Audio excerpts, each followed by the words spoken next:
Alright, here we go again. This week, I plan on going through Chapter 1 of the Smart Recovery Handbook.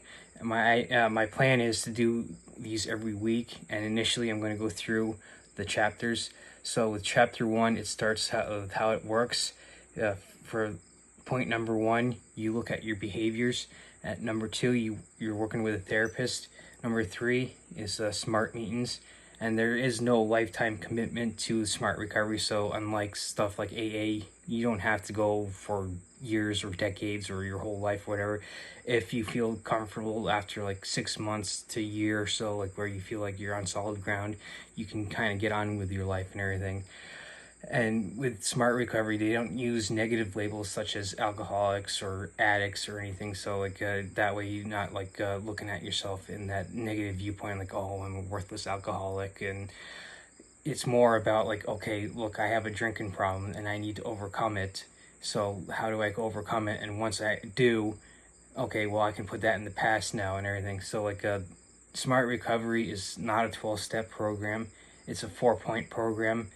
First one is building and maintaining motivation. So like, okay, I have a drinking problem. I need to stop and I need to continue to stay away from such things. And then 2 is coping with urges. Like you go by a bar and like, oh yeah, I mean, I really like to go in there and get a drink and everything. So like instead of going in there, like you just pass by and like, oh, okay, I'm good now and everything. 3 is manage thoughts, feelings, and behaviors. So again, like you go by your like an old bar that you used to hang out, and like you think about going in there, and you're feeling like you want to, but then you remember your old behaviors, and like, oh well, I don't want to go down that road again. So you go by it, you just keep going. And 4 is living a balanced life, like everything between like work, health, fitness, family, social gatherings, like everything that there is in life, like and then with it gets into rational emotive behavior therapy, which first came out in the 1950s, which was the first one is the rational therapy, like by Dr. Albert Ellis. And it's early, came out later than AA, which started back in the 1930s, which like everyone knows it's a religious program, whether you believe in it or not. And with smart recovery, getting into like it's more of like the psychological and science-based and everything. So there was a quote from like a Greek philosopher, Epictetus. I'm hoping I'm pronouncing that right. It says that people are disturbed not by things but by their view of things. So like we tend to blow things out of proportion and tend to think of the worst things possible. So that's kind of like how I interpreted it and everything. So and then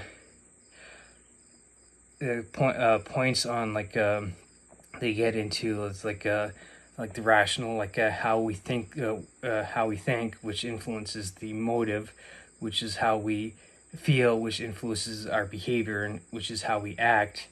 And that kind of like gets into like the previous points where like where we need to think like rationally, like, okay, well like when you're thinking going by that bar, like, oh man, like it gets into how you feel, like, man, I really like that drink and everything, which would influence our behavior, which is how we act, like, and how we would used to go in.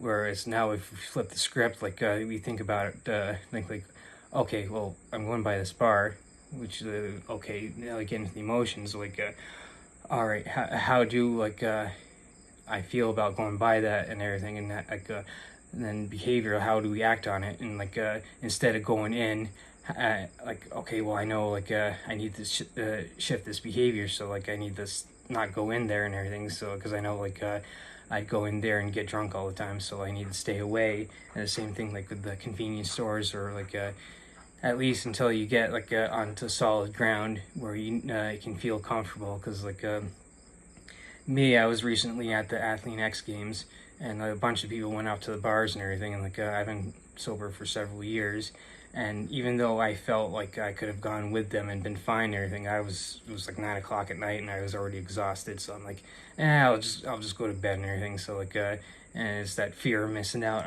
on things, and just like in the end, it's just like I ended up spending the whole 4-day event and everything, hanging out with people and everything. So it's like I still had a great time and everything. So like, it was definitely well worth it, even though I didn't go out that Saturday night after the actual competition and everything. So like it's kind of getting to the point where like you can look at your behaviors and like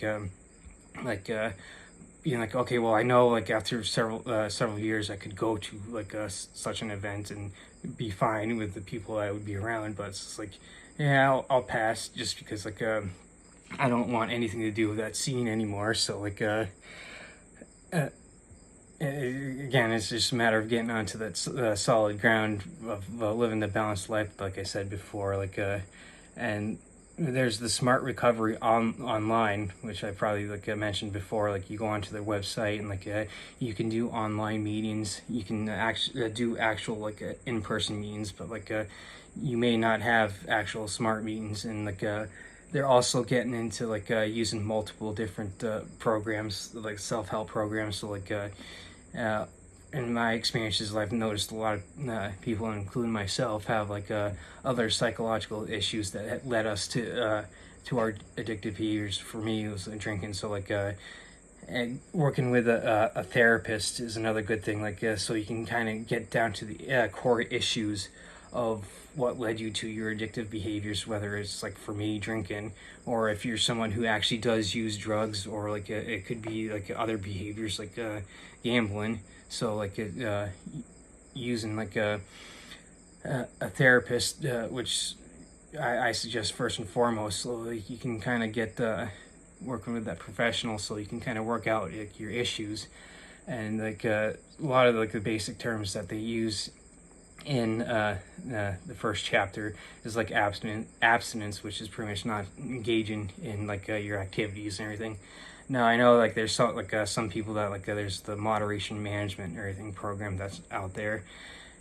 Some people can go back to moderating and everything. I'm not one of those people, so like I have to pretty much abstain from using alcohol 100%, because if I start drinking, even if one drink and everything, I'm off to the races and starting getting drunk all the time again. So it's like, well, I'm not for for me, I'm not for moderation management.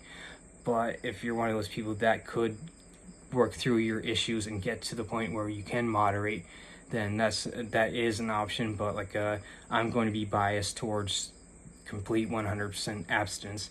And another one is act out. Like, okay, like you're acting out, like someone pisses you off at work, or like a family member like says the wrong thing, and like you go out and use again, just like the I'll show them and everything. So that's acting out and everything. The addictive behavior is pretty much like excessive use of like for me, for drinking, or you could be like excessive use of drugs, which is like you're getting high all the time, like or excessive gambling, where you're constantly going into like a convenience store buying scratch off tickets, or going to Vegas or something. And now one good thing about about Smart Recovery versus AA is they actually do differentiate between a lapse and a relapse. A lapse would be like just like a single like acting out, like if I went back and had like a beer or like a shot or something, and like I caught myself and be like, oh well, hey, look, I actually have a problem, I need to stop this, and like and I'm able to stop after one, maybe two drinks or whatever, and that's just that one single act. That's what the Smart Recovery considers as a lapse. Whereas, and like with the relapse, it's like a pretty much sustained, prolonged engagement of the activity. Like for me, getting into like going back to getting drunk all the time, that after for weeks, months, maybe even years, that would be like a relapse. Whereas AA states that even if you have that one drink, that's a relapse. And like the negative connotations that AA puts on relapse is like, oh, it's the end of the world. And whereas with Smart Recovery, it's more of like with the lapse, you go back and just like have a slip or something, like oh okay, I messed up this one time. Then if you get back to working with a therapist or whatever, you work out like, okay, what led you to the lapse and everything. And so there's a big difference between a lapse and a relapse in Smart Recovery versus AA. And then like a trigger is like something like again, you go by your favorite bar and be like, oh man, I wish I could go in there and you begin getting triggered to want to go back in there, or like you go by your favorite drug house that you used to use at or something. An urge would be oh, I gotta go in there and go and see my old friends or whatever. But with urges, they tend to, and triggers, they tend to pass. So you need to be able to take that step back and be like, okay, this urge will pass, and so I need to just get myself out, passing by, like the analogy of passing by that bar. Oh, I need to get away from it. So and then maybe get home 10-20 minutes later. Oh, that urge is gone. So you work through it and everything. And the last terminology that they have in the chapter 1 is using, which is a reference with me would be drinking and everything. So those are some of the basic terminologies they go through in chapter 1. So next week I'll probably be going over chapter 2, and once I get through all the chapters, what I'm planning on doing is going through some of the experiences that I've had through the Smart Recovery, and going through AA, my initial recovery of the first 2.5 years, which I felt like I should have left 6 months in, but that's a whole another story. Till next time.